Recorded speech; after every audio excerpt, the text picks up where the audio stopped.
Shalom. Ya, ini saya menyapa sekaligus juga jadi judulnya kita untuk kita renungkan bersama ya tentang Shalom. Ya, Shalom artinya damai sejahtera bagimu, bagi kita semuanya, dan ini juga menjadi judul untuk kita renungkan di minggu ini Kingdom Community Message kita. Dan mari kita responi di tengah kita liburan ya, mungkin Komsel juga banyak yang libur, atau karena online ada beberapa yang masih jalan, atau juga ada yang cuman kontak lewat grup WA atau personal Japri WA. Mari kiranya pesan ini boleh memperlengkapi kita lebih lagi untuk kita terus ada di dalam damai sejahtera Tuhan. Ya, ayat firman Tuhan di dalam Yohanes 14 ayat 25 sampai 27 di sana dikatakan, semuanya itu kukatakan kepadamu selagi aku berada bersama-sama dengan kamu. 26. Tetapi penghibur, yaitu Roh Kudus, yang akan diutus oleh Bapa dalam namaku, dialah yang akan mengajarkan segala sesuatu kepadamu dan akan mengingatkan kamu akan semua yang telah kukatakan kepadamu. 27. Damai sejahtera kutinggalkan bagimu, damai sejahteraku kuberikan kepadamu, dan apa yang kuberikan tidak seperti yang diberikan oleh dunia kepadamu. Janganlah gelisah dan gentar hatimu. Nah, sang penghibur yaitu Roh Kudus dalam kehidupan kita, dalam terjemahan yang lain, beberapa terjemahan di sana dibilang the helper, penolong. Ya, kita butuh penolong, kita nggak bisa menjalani kehidupan kita sendiri. Dan bersyukur Allah memberikan penolong, yaitu Roh Kudus dalam kehidupan kita sebagai penghibur, the comforter. Ya, terjemahan yang lain advocate, sebagai penasehat, ya, the counselor, penasehat ajaib dalam kehidupan kita. Percaya lagi nih, waktu kita mengandalkan Tuhan dalam hidup kita, penasehat ajaib itu selalu buka jalan.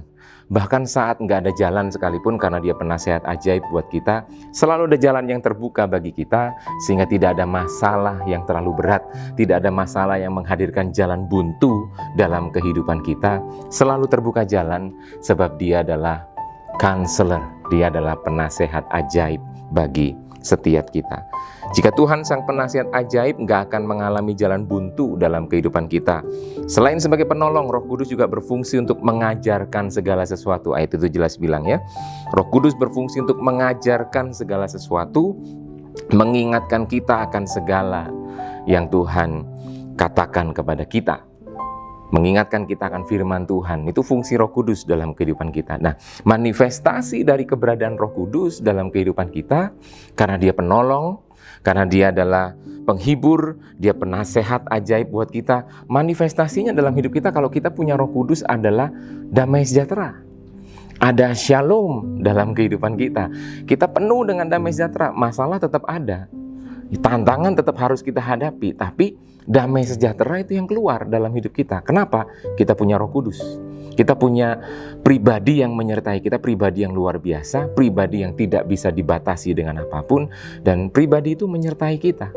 Nggak ada yang membuat kita takut menghadapi segala sesuatu, nggak ada yang membuat jalan buntu di depan kita, karena Roh Kudus menyertai kita. Jadi manifestasinya adalah damai sejahtera. Dan kata shalom itu sendiri, salah satu ketika ditarik dari bahasa aslinya ada shulem. Ya, artinya adalah lunas dibayar oleh darah Yesus.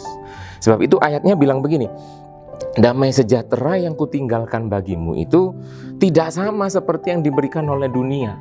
Memang gak sama. Kenapa? Karena damai sejahtera yang Tuhan berikan ini lunas dibayar oleh kematian Kristus di atas kayu salib, membayar lunas damai sejahtera, untuk itu berlimpah dalam kehidupan kita. Jadi nggak sama dengan yang dunia ini berikan. Makanya begini, kondisi apapun yang kita hadapi di dunia itu nggak bisa menghilangkan damai sejahtera yang dari Tuhan. Damai sejahtera itu terus ada dalam kehidupan kita. Shalom itu terus ada dalam kehidupan kita. Sebab itu mulai hari ini kalau kita bicara berkata shalom, kita mempunyai satu pengertian bahwa begini, damai sejahtera Tuhan itu tetap ada dalam kita, sekalipun masih pandemi, sekalipun kita menghadapi masalah, sekalipun mungkin kita sakit, sekalipun mungkin saudara kita sakit, kita kehilangan saudara yang kita kasih, sekalipun kondisi apapun yang kita hadapi, percayalah begini, shalom, damai sejahtera itu tetap ada dalam kehidupan kita. Amin. Nah, beberapa pengertian yang lain dari damai sejahtera ya, adalah completeness atau utuh, sempurna. Tidak ada yang mustahil buat Tuhan. Ya, apapun kondisi kita, tidak mengurangi damai sejahtera itu. Completeness ada dalam hidup kita, ada welfare, tentram, aman dalam lindungan Tuhan, sebab Allah kita setia. Sekalipun kadang kita kurang setia, Dia Allah yang tetap setia dalam kehidupan kita. Penjagaan perlindungannya tetap sempurna dalam kita. Apalagi kita lagi liburan, saya berdoa di tengah masa liburan ini kita mengisi waktu dengan sangat efektif. Baca firman Tuhan itu waktu yang terbaik untuk kita pakai ya. Baca firman Tuhan untuk semakin memperlengkapi hidup kita. Ada health, ada kesehatan, seluruh roh, jiwa dan tubuh kita sehat di dalam Tuhan. Damai sejahtera bicara kesembuhan dari penyakit itu juga adalah karya Tuhan. Sembuh dari penyakit. Kebetulan yang menyampaikan ini adalah seorang dokter, Pak Dr. Hans Tandra ya, dan beliau menyatakan betapa beliau adalah dokter internis ya, dokter spesialis internis, dan beliau berkata sebagai seorang dokter yang sekian puluh tahun, beliau juga mengatakan bahwa kesembuhan itu hanya dari Tuhan. Dokter hanyalah memberikan obat untuk mengurangi rasa sakit dan sebagainya, tapi kesembuhan itu dari Tuhan. Sebab itu health, kesehatan, kalau hari ini kita masih sehat di dalam Tuhan, saya percaya itu semuanya karena karya Kristus dalam kehidupan kita. Lalu ada prosperity, ada kehidupan yang berlimpah, dan peace, kebahagiaan. Ya, damai sejahtera itu artinya juga kebahagiaan karena kita hidup takut akan Allah. Jangan mengukur kebahagiaan dari harta yang kita punya, dari apa yang kita punya. Tapi lihat lagi nih, kebahagiaan itu hanya bersumber dari hidup yang takut akan Allah. Amin. Nah, pada bagian terakhir dari ayat bacaan kita hari ini, di sana dibilang begini, jangan gelisah dan jangan gentar hatimu. Artinya bahwa bagian yang harus kita lakukan karena damai sejahtera itu Tuhan sudah berikan dan lunas dibayar oleh kematian Kristus di atas kayu salib, maka bagian kita adalah jaga hati. Jangan izinkan kegelisahan dan ketakutan menguasai hati kita. Jaga hati kita sedemikian rupa. Amsal 14 ayat 30 ya, hati yang tenang menyegarkan tubuh, tetapi iri hati membusukkan tulang. Kesehatan akan terganggu kalau hati kita nggak tenang. Makanya hati yang tenang itu menyegarkan tubuh. Tenang, damai sejahtera, ada completeness, ada welfare, ada health, ada prosperity, ada kebahagiaan. Itu semua membuat hati kita tenang dan menyegarkan tubuh. Untuk senantiasa hidup dalam hati yang tenang, maka kita harus 3S ya. Yang pertama itu sandar dulu, bersandar dulu dalam Tuhan. Artinya bahwa kehidupan yang senantiasa mengandalkan Tuhan. Fokus terhadap janji Tuhan, the promise. Fokus terhadap janji Tuhan, bukan permasalahan, bukan problem. Kita jangan fokus kepada problem, tapi kita fokus kepada promise, janji Tuhan. Ya, dan satu kali saya belajar bahwa janji Tuhan itu lebih kuat dari segala aturan yang ada, artinya segala hukum yang ada. Contoh, kadang dokter berkata begini, waktu kita sakit kita datang kepada dokter, hukum kesehatan mungkin berkata begini, Bapak sembuhnya lama, saya pernah sakit yang itu saya harus perawatan sampai saya butuh, dokter bilang begini, dokter bilang saya butuh 5 tahun untuk perawatan, saya pernah sakit ngalami itu dokter yang bilang seperti itu. Tapi saya percaya begini, ada janji Tuhan buat saya. Dan janji Tuhan berkata begini, ikuti kata dokter boleh, tapi imanmu tetap dalam hidup, dalam Tuhan. Saya punya iman dalam Tuhan, maka saya nggak perlu 5 tahun sudah sembuh. Kenapa bisa seperti itu? Janji Tuhan, janji dari otoritas tertinggi lebih kuat dari hukum apapun yang ada di dunia ini. Artinya bahwa saya belajar waktu itu, saya sembuh dalam waktu 1,5 tahun. Ya, 2 tahun untuk saya benar-benar pulih. Dan dokter menyatakan sembuh atas sakit saya. Nggak sampai 5 tahun. Hukum dokter bilang 5 tahun. Cuman janji Tuhan lebih kuat dari hukum dokter. Dan Tuhan berkata, kamu sembuh. Dan saya menikmati hidup sembuh dalam Tuhan. Nggak sampai 5 tahun. 1,5 tahun saya mulai pulih. Dan total surat dokter keluar untuk menyatakan saya sembuh. 2 tahun saya sembuh. Ya, nggak sampai 5 tahun. Jadi janji Tuhan lebih kuat. Sebab itu hidup yang bersandar adalah hidup yang fokus pada janji Tuhan. Pegang janji Tuhan. Karena janji Tuhan, janji dari otoritas tertinggi lebih kuat dari hukum apapun yang berlaku di dunia ini. Amin. Yang kedua, bersabar. Ya, tadi bersandar, sekarang bersabar. Bersabar artinya apa? Mau menunggu waktu Tuhan. Ada pujian yang bilang, waktu Tuhan pasti yang terbaik. Kita imani itu bahwa waktu Tuhan pasti yang terbaik. Kadang kita berpikir Tuhan terlambat, Tuhan berlambat-lambat. Enggak, Tuhan sedang menentukan waktu terbaik untuk setiap jawaban doa Tuhan berikan dalam kehidupan kita. Amin. Orang berpikir 2 tahun cukup lama, Pak. Tapi kalau hukum dokter bilang 5 tahun saya baru sembuh dan saya mengalami 2 tahun, buat saya itu mujizat. Iya kan? Buat orang mungkin berlambat-lambat. Oh, kok sampai 2 tahun, Pak? Enggak apa-apa, itu waktu yang tepat buat saya untuk saya sembuh. Waktu Tuhan. Bersabar. Ya, bersabar itu ketika menantikan waktu Tuhan, kita dalam ketekunan di dalam Tuhan. Jangan kita kecewa, tinggalkan Tuhan dan sebagainya. No. Orang yang bersabar menanti-nantikan Tuhan. Karena orang yang tidak sabar itu bisa kelihatan dari hidupnya yang mulai putus asa. Capek saya, nggak mau saya. Capek, itu orang yang putus asa. Dan itu tanda dia nggak sabar menantikan janji Tuhan, menantikan waktu Tuhan. Harus bersabar. Yang ketiga, bersyukur.